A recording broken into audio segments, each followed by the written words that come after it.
On July 16, 1945, at 5:29 a.m. in south central New Mexico, the first detonation of a nuclear device went off.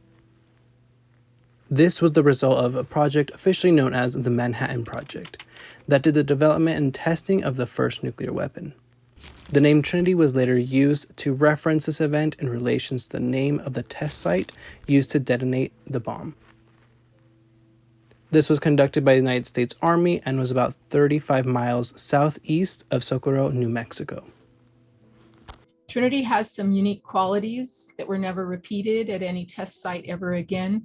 One of them being that they detonated it so close to the ground, the bomb. And because of that, the bomb didn't create massive destruction, it created massive fallout. This is Tina Cordova, a downwinder and co-founder of the Tularosa Basin Downwinder Consortium, who has testified to Congress 3 times in support of the Radiation Exposure Compensation Act, known as RECA. Trinity is historic in nature for many reasons, because obviously it's where they tested the first atomic bomb. It's also historic for other reasons. We always say that they have over-sensationalized the science and the industry, but they've never reflected on the people who lived in close proximity to Trinity.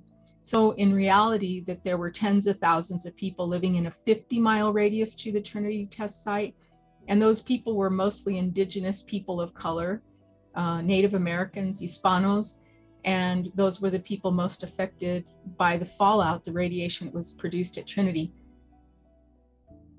The bomb that was dropped was actually overpacked with plutonium. 13 pounds were used when only 10 were actually needed. For comparison, the fireball that was a result of the Trinity explosion exceeds the recent launch from Virgin Galactic into space. And the very sad part about this is that people were maximally exposed, because what we tend to forget is that in the small villages surrounding the Trinity test site, people didn't have electricity, so they didn't have refrigeration, and they relied very heavily on their own means for producing everything that they ate. And they also didn't have running water, so we collected rainwater in cisterns or holding tanks for the purpose of drinking and cooking. So the people were maximally exposed.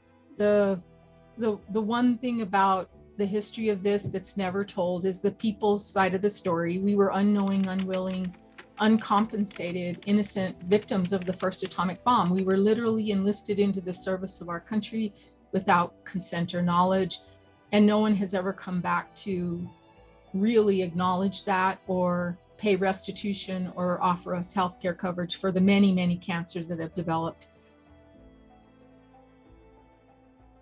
We have recently found out within the last few years that after the Trinity test, there was this spike in infant mortality all across the country, and in New Mexico, we had seen a 10-year decline in infant mortality. And that to me is unconscionable. That's the worst part of this story.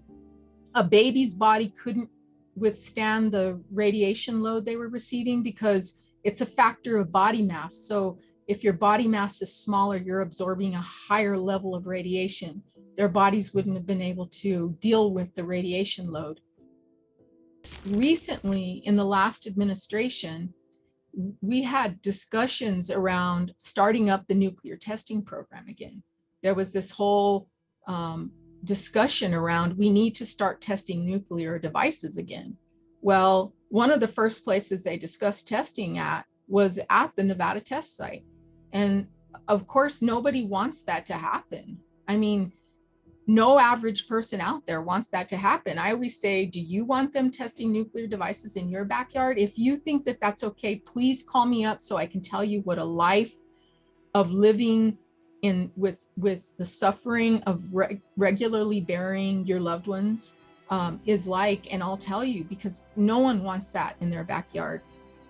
We don't want the government to ever start up testing again. And we want to be part of the treaties that are out there to ban nuclear testing. And we had exited those treaties in the last administration, and we had discussions about testing. And that's why we can't forget Trinity.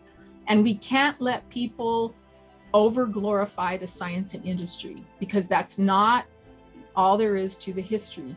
The history also encompasses people's lives, and real people, average people, people going about their daily lives were killed as a result of Trinity. They died later on as a result of Trinity. Well, as it relates to why it should be important, especially for people in Utah, the people of Utah were downwinders of the Nevada test site, as were the people in New Mexico. After the government tested in New Mexico, they took the testing to Nevada. They said that we could never do it here again because we so overexposed people to radiation.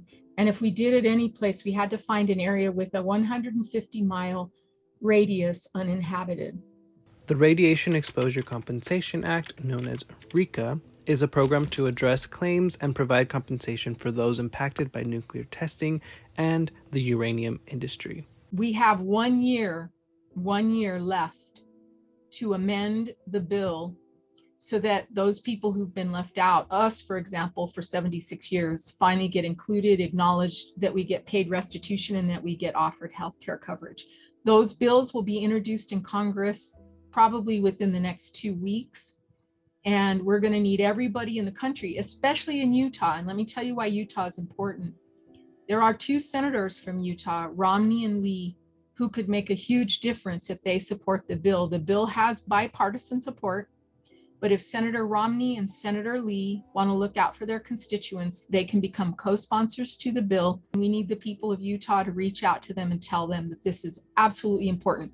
If this bill sunsets, what that means is those downwinders who have been left out will never be included. The uranium miners that have been left out will never be included. There's uranium miners in Utah. It will also mean that those people who have yet to manifest disease but were exposed to radiation, say, for example, in the 50s and 60s from the Nevada test site, who live in Utah, they will no longer have access to the fund, and they will no longer be considered for restitution or health care. And so this bill isn't just important to the people of New Mexico, it's vitally important to the people of Utah as well.